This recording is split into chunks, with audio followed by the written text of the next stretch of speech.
Game Pass is evil. Microsoft is the great evil in the world. That's enough time. Now we can actually talk about the real thing. And in this video, sometimes I like to be like authoritative and be like, all right, here's the way it is, and I've thought all this through, but I think there's a lot of nuance to this. So I want to discuss it with you. I wanted to get that little first bit out of the way because the Xbox fans, mostly the fanboys, are going to show up and downvote and yell and scream in the comments. So I wanted to let them just, get that out of their system. It's great. The last time I said something negative about Microsoft, the video had 40% downvote, and 40% of the people watched less than 30 seconds according to my analytics. So they showed up, hit the down button in the comments, and then left, and that's great.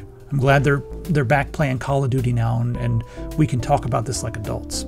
So let's get down to business and talk about the move from physical sales to digital sales to now streaming your games or renting your games from Xbox Game Pass. This is where I've been getting my Windows keys for the last couple of years, right here on Whokeys.com. The difference is this is an OEM key, so it's tied to the hardware. Don't go out and buy a retail copy of Windows because it's going to cost you 10 to 12 times as much as this. Now, they're having a back-to-school special, so these prices are even lower than what you see on the screen for Windows 10 Pro. We also have Home, Windows 11. We have Office 2021, 2019, and 2016 here. I always recommend grabbing a copy of Windows 10 Pro. So you get 20% off of the back to school special, but if you use my coupon code TS25, you'll get 25% off. Putting in coupon code TS25, click apply, and then watch these prices come down. Wonderful. Once you're finished, all you have to do is click on your user account up here, go to your user center, click on my purchase orders, just view keys and codes, and you can just copy and paste your key, hit start, type activate, click on activation settings, paste it in there, click on next, and you will be activated. So thanks to them for sponsoring, and now to our regularly scheduled program.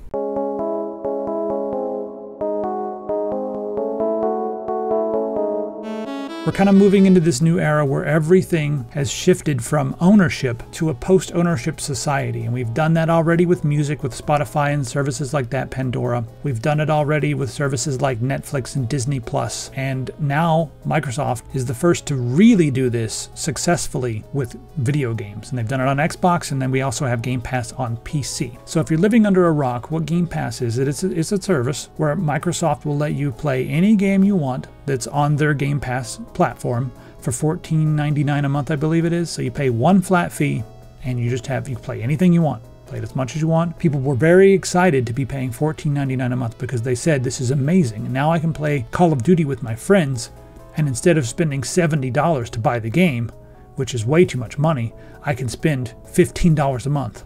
That's way less money. So I'm glad that they're happy.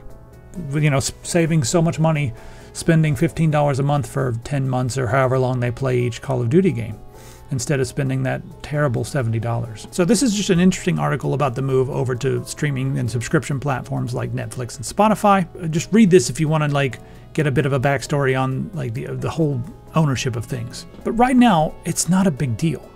The whole streaming games or getting games from Game Pass, it's not a big deal, because you can buy those games elsewhere. If you don't have Game Pass or whatever, you can still buy the games. If we look at the way the music industry went, and we look at the way that the movie industry is going, is that the way that the video game industry is going to go? Are we going to move away from ownership and just have other services? If Steam were to release something similar to compete with Game Pass, that would really make me feel weird. I don't think they'll do it unless they really, really have to, but I think Epic would do it in a heartbeat. Epic Games, they would do that right now. They don't know why they haven't done it yet already, because there's a lot of money to be made there. They can just get the games, put them on there, and then charge monthly fees. Moving everybody to a permanent rentership of everything is just a way to guarantee money. Like I said, I'm not worried because you can still buy the games. But let's look at something that may be indicative of the way the industry is going. Disney to stop selling physical media in Australia. Okay, so everyone already streams everything anyway, right? Nobody buys Blu-ray anymore, do they? Well, this is a strange thing because videos and movies are a bit different than games, because Blu-ray is way higher quality, objectively way higher quality than anything you can stream. So if you care about a movie, you want to get Ghost in the Shell or Indiana Jones, and you want the actual high quality, it's going to be 40 gigabytes. You can't stream 40, 50 gigabyte movies. It's not going to happen, but you can get the Blu-ray. So Doing away with this means that you're not going to have access to the highest quality versions of certain media. And it also means that you are going to be beholden to whatever Disney wants to put on their platform. And these things change and things disappear. So if everything everything moves to this in gaming, it'll mean that when something's not available for you to download and play instantly, it's gone.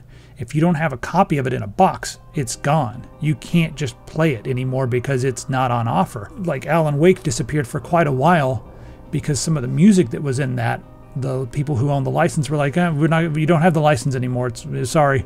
And they were like, oh, and they had to pull it off. So you couldn't play Alan Wake. You couldn't, unless you had a copy of it already, you couldn't play it because it was no longer available. So little rights things like this happen all the time when it comes to gaming. Have you tried to get your hands on this game, No One Lives Forever? This game is an amazing game. It's fun. It's Monolith Productions, one of their best games. It's a first-person shooter with you're playing the Kate Archer. We don't need to go into that, but it's a super fun game, and you cannot get it anywhere. Apparently you can get it for free somewhere. Someone tried to upload it for free, but that website has some HTTPS errors right now, so I'm not even going to mention it. There's a bunch of other video games right here. If you look at this study from Phil Salvador, he says that only 13% of classic video games published in the United States are currently in release.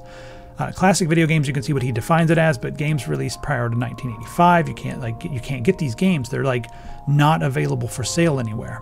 So if we move to an environment where everything has to be coming from these services like Game Pass, where you're on a rental system, if the game is not available, or if no one owns the rights, or if it's been abandoned by the developer or the publisher, then you're not going to have access to that game. So why would you care, bro? Just play new games. Well, okay, no. I want to. If your favorite game is something you don't own and you're just renting it, and in 10 years down the road you want to replay that game and relive that memory and have that nostalgia, but it's not available anywhere, what are you going to do?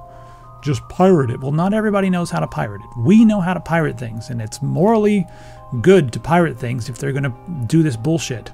But we know how, but that doesn't mean everybody else knows how, and that doesn't mean it's okay for all this stuff to just become lost. We're losing giant chunks of our culture. Let's talk about some other games. Like, where can you get Silent Hill 2? Like the actual, this is going to coming soon, like the remake. It's going to be cool, it looks like. Like I might play it, but I was playing this on emulator not too long ago. If you want to get it, you can probably dig around on eBay and look for games. That's what you kind of have to do. They dig around on eBay and try to find these games. But trying to find them on a digital platform, that's going to be difficult to do. Like Driver San Francisco, it's one of my favorite driver games. Where is it? Like Ubisoft just decided, no, we don't want to do it anymore. It's not, whatever. It's not on our store. You can get these other driver games that aren't as good, but not this one. So yeah, all these games right here are just hard to get your hands on. Okay, so you want to play American McGee's Alice. Well, you better have a boxed copy like this, because that's how you're going to have to play it. After that, you can download some patches and all that stuff for widescreen, but getting your hands on this in the first place, look at this crazy game. This game is really good. And when you go back and play this, a lot of this, you play this for historical purposes, but this game's just good. But as you're playing it, it'll blow your mind, like how many things in this game happened. Like it was just ahead of its time, like moving platforms, crazy stuff happening. It's where are you gonna get? EA doesn't even care. Like American McGee wanted to make another one of these, but EA's like, oh, we don't really care. Wouldn't let him do it. Won't let him have the license. Doesn't want to work with him. And it's just like, unless they're gonna make $1 billion, they don't care. And that's a lot of the things about these huge companies. If they can't make $1 billion on something, they're just gonna abandon it. They don't want to make a little bit of money. They want to make all the money. So if we move to an environment where everything's like that, it's going to be very hard to get access to stuff that the big companies don't care to support anymore.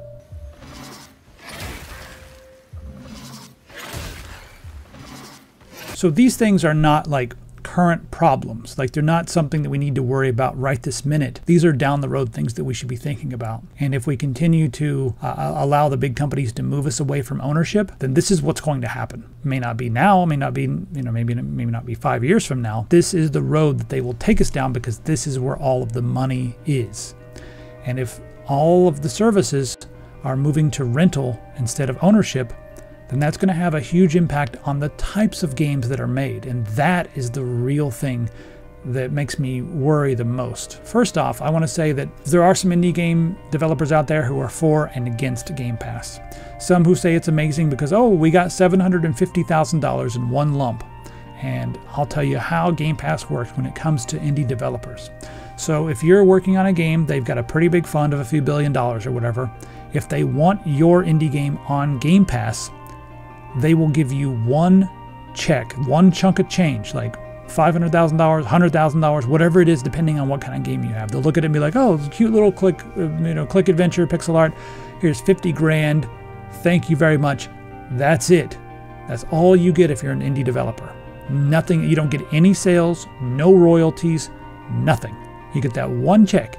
And for some, that's great because they're like, we can guarantee a certain minimum number of sales or a certain minimum amount of money. So that's a pretty good deal for a lot of them. And then one of the things that's also interesting is some studies have come out and have shown that the Game Pass has not negatively impacted game sales. I've also seen, I believe it was the Oddworld developers were complaining about PlayStation's equivalent service, saying that PlayStation gave them as much money, or like a few $100,000, $500,000-$600,000, whatever it was. But then, like, a few weeks later, 4 million people were playing this game. They're like, oh my God, if we would have only sold it instead of letting them use their, I forget what it's called on PlayStation. I don't have a PlayStation, believe it or not, Xbox fanboys. I don't have a PlayStation. Don't even know anything about their stuff, but they have a similar service. And they were like, oh, we shouldn't have done this. But I think one of the things that they fail to talk about is that a lot of the gamers who are playing games on Game Pass would never have played that game in the first place. They would have looked at it on Steam, maybe wishlisted it, been like, it's $19. It looks kind of cool, but it's $19 and whatever. But if it's on Game Pass, that little $19 barrier for entry is gone. So it's an amazing way for indie games to get the word out there and have people explore and experience their games. So after you get those customers, how do you make money off them in the future? How do you get a bigger return on your investment is like what a lot of people would be thinking about. And I know money is evil, but we're going to talk about it for just a minute because indie game developers need to eat as much as anybody else does, and this is their job.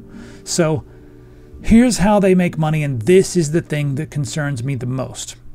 There are two major ways for people to make money once they have put in their thing onto Game Pass or a similar service. And that is through further transactions in the game like microtransactions or DLC. And that's where a lot of them have seen a lot of success, and there's some articles about that. This is from an indie developer here, and he said it's great because the Game Pass de-risks the project financially, which is great, right? So this is what I'm talking about. The sizable Game Pass subscriber base also guarantees a big player base at launch, which means the studio can focus on supporting it with post-launch content, and ultimately that benefits the studio, So as many players who are already sampling the game as part of their subscription will purchase DLC. So that's the thing that worries me the most, is that this has become a vehicle for DLC, and that has become the way that indie developers will have to make money. So right now, if you just put a game on Game Pass, you can still sell it on Steam and GOG and Epic and all the other services, Xbox, Nintendo Switch, whatever. You can sell it on all those and still make some money. But if a lot of the services are moving toward the rental service, and if most of the gamers start going in this direction, just like they did with Spotify, because it's easy and because they look at it and go like, whatever, I can just spend $15 a month and I don't have to own anything. And it's just like kind of removes the connection, the physical connection with the things. And, people forget that owning things is cool. So they just let it happen. They don't own the physical product or the digital product anymore. They don't have, it's gone. But they start doing this, and if more people are doing that and not buying games regularly anymore, then indie games are going to change. And this is something that terrifies me because I love indie games for a couple of different reasons. Number one, they're very niche. They can be you can find something that's indie that's not mainstream and it's exactly what you want to play. But the other thing is I like about indie games is they remind me of the good old days of gaming when games were made to be fun, and that was the thing that really sold you on the game. They weren't live services, they didn't have tons of DLC, and they didn't have mechanics that sort of burrowed into your brain and made you desire to go back over and over again. And they didn't have daily, you sign in every day, oh, you get a bonus because you signed in every day. They didn't have stupid tasks like that. That's a terrible way to get people to play your game. People should play your game because they are enjoying it. They're having fun with it. They shouldn't get rewarded because they log in every day. It becomes an obligation at that point, and that's not okay. That's shit game design. But I feel like this is going to drive indie game developers to go in this direction to make sure that they can support their future games. They'll make a game and then they'll cut out some key things from that game that would have been in the game as it were. But they'll lock those behind DLC paywalls and microtransaction paywalls. So we'll end up having indie games with just as many microtransactions as we see in the stupid AAA live service bullshit. And that's what I'm really worried about. And that's not happening right now. But if we go down this path, that is what will happen with a lot of the best indie games. Mark my words, I said it here. You can yell and scream as much as you want to. But in 10 years, when you're trying to play a game and it's a simple little game that you got on Game Pass or whatever, and it's an indie game and it's got tons of DLC, well, they're just paying their bills, because they got one lump sum check from Microsoft or whomever owns the rental platform, and after that they have to support it with microtransactions. So that's my biggest worry. Now, let me be a hypocrite for a minute. If Microsoft called me, because I'm working on a little thing right now, it's fun, little click adventure called Satanic Panic, is what I'm working on, that's set in the real Satanic Panic that happened. So if they called me right now, and they were like, hey, we'll give you, like a chunk of change put this on Game Pass, I would be like, okay, can I sell it on other stores as well? And if they said yes, I would do it. And I know it sounds weird because I've just said some stuff that like I'm scared about Game Pass, but I would be pragmatic and I would want to get the word out, because right now it's really a paradox, and it can be both things. I can look at this and say I don't like the direction that we're going in, but I can also recognize that if you're an indie developer and Microsoft offers you a big chunk of change that would cover all of your development costs and then some, and allows you to move away from your awful, shitty corporate job or whatever, then you should probably take it. It's a good deal, especially if you can sell it on other stores. And, at the same time, we need to be, getting people as much as we can, because it's hard to get people to do anything these days or whatever, but hopefully people will see the importance of ownership. I don't know, I'm kind of like, as I'm saying things out loud, I'm like, I don't know, I'm losing hope. But yeah, hopefully there'll always be a market for people who want to own things. There'll always be a DRM free market. Hopefully GOG.com will stick around, because they have the everything on there is DRM free. So hopefully that'll stick around, and hopefully we'll still have services that provide us with boxed copies of things like this that we can own, because I can open this right now and play the game. And I did that last year, and yeah, I helped someone recently with some of the files in here, because they were like, I want to be able to play it, and I'm like, just here, you can have some of these to play. But yeah, it's rough. All right, so I think I've done a pretty good job of covering everything I feel and everything I think about this. Let me know what I missed in the comments. Are there things that are super positive that I missed? Are there things that are also possible future negatives that could be bad for the gaming industry as a whole, on either the development side or the side of the consumers? I think the consumers are the ones who are winning the most right now, because they have a large access to things. But if things start disappearing, then it becomes hard to find things, and we start losing bits of cultural history. That's going to be sad. So let me know what you think in the comments, and don't forget, we do have a deal going on right now on because it's back to school and all that stuff. Do one little plug real quick. Right now, 30% off on all of our Finnick gear, because it's back to school. So just use the coupon code. Use the coupon code back to school and save 30% on this excellent mouse that I'm using right now. It's 3310 sensor. If you want a 3360, you can get that too. I don't care. We'll give you all the best sensors. And then this mother membrane keyboard. It's called the mother membrane. Just get it. It's 30% off. You cretin. You're not supposed to insult your potential customers. Bye.